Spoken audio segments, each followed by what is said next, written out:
ಕೇರಳದಲ್ಲಿ ನಾರಾಯಣ ಗುರುಗಳ ಕಾರ್ಯಕ್ರಮದ ಹಿನ್ನೆಲೆಯಲ್ಲಿ ಕೇರಳ ಸಿಎಂ ಕರ್ನಾಟಕ ಸಿಎಂ ಮುಖಾಮುಖಿಯಾಗಿದ್ದಾರೆ. ಸಿದ್ದರಾಮಯ್ಯ ಮತ್ತು ಪಿಣರಾಯಿ ವಿಜಯನ್ ಮುಖಾಮುಖಿಯಾಗಿರೋದು ಇದೇ ಒಂದು ಕಾರ್ಯಕ್ರಮದ ವೇದಿಕೆಯಲ್ಲಿ.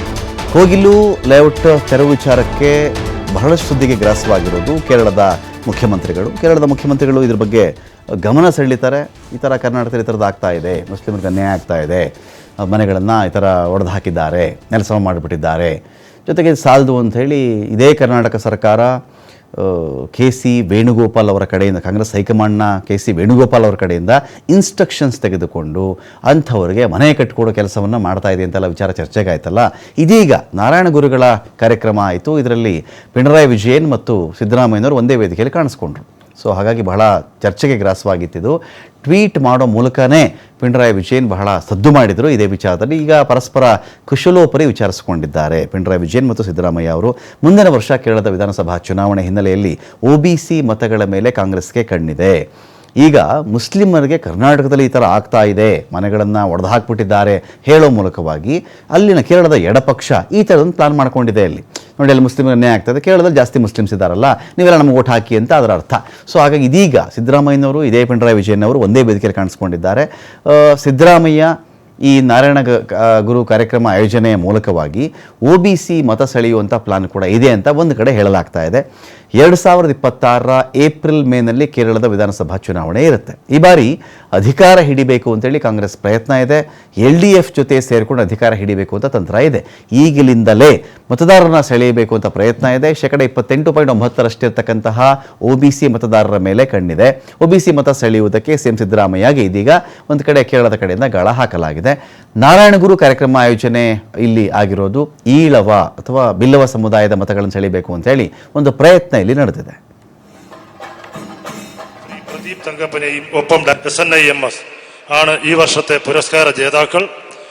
Shri K Jayakumar IAS, Shri P Vijayan, doctor Jagathiraj എന്നിവരായിരുന്നു ജൂറി അംഗങ്ങൾ. 1,01 രൂപയും സ്മാരക ഫലവും പ്രശസ്തി പത്രവും അടങ്ങുന്നതാണ്. ಸಿದ್ದರಾಮಯ್ಯ ಅವರು ಕೇರಳ ಪ್ರವಾಸದಲ್ಲಿದ್ದಾರೆ. ಇದೇ ವೇಳೆ CM KC Venugopal ಭೇಟಿಯಾಗಿದ್ದಾರೆ. KC Venugopal ಅವರೊಂದಿಗೆ ಮುಖ್ಯಮಂತ್ರಿ ಚರ್ಚೆ ಮಾಡಿದ್ದಾರೆ. CM ಕುರ್ಚಿ ವಿಚಾರದ ಬೆಳವಣಿಗೆ ಬಗ್ಗೆ ಚರ್ಚೆ ನಡೆದಿದೆ. ರಾಜ್ಯದಲ್ಲಿ ಈ ವಿಚಾರ ಸೈಲೆಂಟ್ ಆದ ಬಗ್ಗೆ ಮಾಹಿತಿ ಇದೆ. ವೇಣುಗೋಪಾಲ್ ಅವರಿಗೆ ಇದರ ಬಗ್ಗೆ ಮಾಹಿತಿಯನ್ನು ಕೊಟ್ಟಿರೋದು CM ಸಿದ್ದರಾಮಯ್ಯ. ಇದರ ಬಗ್ಗೆ ಸದ್ಯಕ್ಕೆ ಎಲ್ಲ ತಣ್ಣಗಾಗಿದೆ ಅಂತ, ದೊಡ್ಡ ಮಟ್ಟದಲ್ಲಿ ಏನೂ ಚರ್ಚೆಗಳಾಗ್ತಾ ಇಲ್ಲ ಅಂತೇಳಿ ಮಾಹಿತಿ ಕೊಟ್ಟಿದ್ದಾರೆ ಅಂತ. ಸೊ ಸಂಪುಟ ಪುನರಚನೆ ಬಗ್ಗೆಯೂ ಕೂಡ ಮಾತುಕತೆ ಆಗಿದೆ. ಈ ಸಂಬಂಧವಾಗಿ ದೆಹಲಿಗೆ ಬನ್ನಿ ಅಂತ KCB ಕರೆದಿದ್ದಾರಂತೆ. ರಾಹುಲ್ ಗಾಂಧಿ ಖರ್ಗೆ ಜೊತೆ ಮಾತನಾಡೋಣ ಅಂತ ವೇಣುಗೋಪಾಲ್ ಅವರು ಹೇಳಿರೋದು. ತಿಳಿಸ್ಕೊಳ್ಳೋಕ್ಕೆ ಶಿವಕುಮಾರ್ ಜೋಹಳಿ ಇದ್ದಾರೆ. ಶಿವಕುಮಾರ್ ಜೋಹಳಿ, KC ವೇಣುಗೋಪಾಲ್ ಮತ್ತು ಸಿದ್ದರಾಮಯ್ಯ ಅವರ ಈ ಒಂದು ಭೇಟಿ ಇತ್ತು, ಮಾತುಕತೆ ಇತ್ತು. ಮುಖ್ಯಮಂತ್ರಿ ಕುರ್ಚಿ ವಿಚಾರ ಸದ್ಯಕ್ಕೆ ತಣ್ಣಗಾಗಿದೆ ಅಂತ ಹೇಳಿ ಯಾವೆಲ್ಲ ವಿಚಾರಗಳ ಬಗ್ಗೆ ಅವರ ನಡುವೆ ಸಾಕಷ್ಟು ಚರ್ಚೆ ನಡೆದಿದೆ ಅಂತ.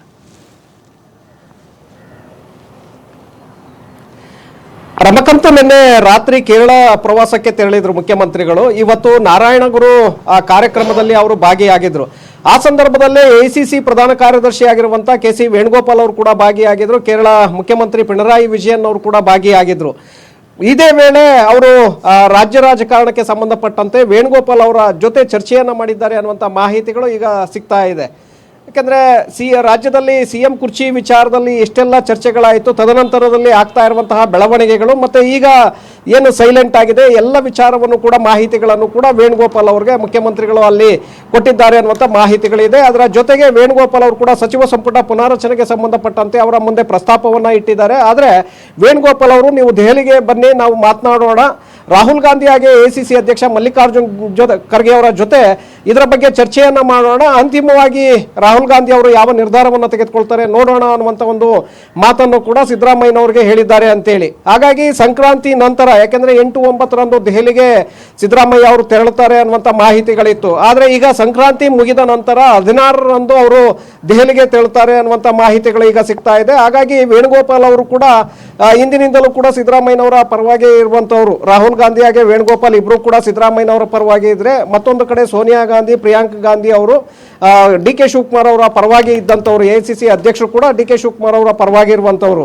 ಸೊ ಹೀಗಾಗಿ ವೇಣುಗೋಪಾಲ್ ಅವರ ಜೊತೆ ಮುಕ್ತವಾಗಿ ಇಲ್ಲಿ ಮಾತುಕತೆಯನ್ನ ಮಾಡಿದ್ದಾರೆ. ಆದರೆ ವೇಣುಗೋಪಾಲ್ ಇಲ್ಲಿ ನಿರ್ಧಾರವನ್ನು ತೆಗೆದುಕೊಳ್ಳೋದಕ್ಕೆ ಬರೋದಿಲ್ಲ. ಆದರೆ ವೇಣುಗೋಪಾಲ್ ಅವರು ಏನ್ ಸಲಹೆಗಳನ್ನ ರಾಹುಲ್ ಗಾಂಧಿ ಅವರಿಗೆ ಕೊಡ್ತಾರೆ ಅದನ್ನ ಅವರು ಅಕ್ಸೆಪ್ಟ್ ಮಾಡಬಹುದು. ಯಾಕೆಂದ್ರೆ ಇತ್ತೀಚಿನ ವರ್ಷಗಳಲ್ಲಿ ವೇಣುಗೋಪಾಲ್ ಅವರು ಕೊಟ್ಟಂತಹ ಸಲಹೆಗಳನ್ನೇ ರಾಹುಲ್ ಗಾಂಧಿ ಅವರು ಕೂಡ ಪರಿಗಣಿಸ್ತಾ ಬರ್ತಾ ಇದ್ದಾರೆ. ಹಾಗಾಗಿ ಎಲ್ಲ ಒಂದು ಕಡೆ ಮುಖ್ಯಮಂತ್ರಿಗಳಿಗೆ ದೆಹಲಿಗೆ ಭೇಟಿಯನ್ನ ಕೊಟ್ಟಂತಹ ಸಂದರ್ಭದಲ್ಲಿ ರಾಹುಲ್ ಗಾಂಧಿ ಇದರ ಬಗ್ಗೆ ಚರ್ಚೆಯನ್ನ ಮಾಡಬಹುದು ಅನ್ನುವಂತ ಒಂದು ಭರವಸೆ ಸಿಕ್ಕಂತೆ ಕಾಣಿಸ್ತಾ ಇದೆ. Ramakant, thank you Shivakumar Johalli.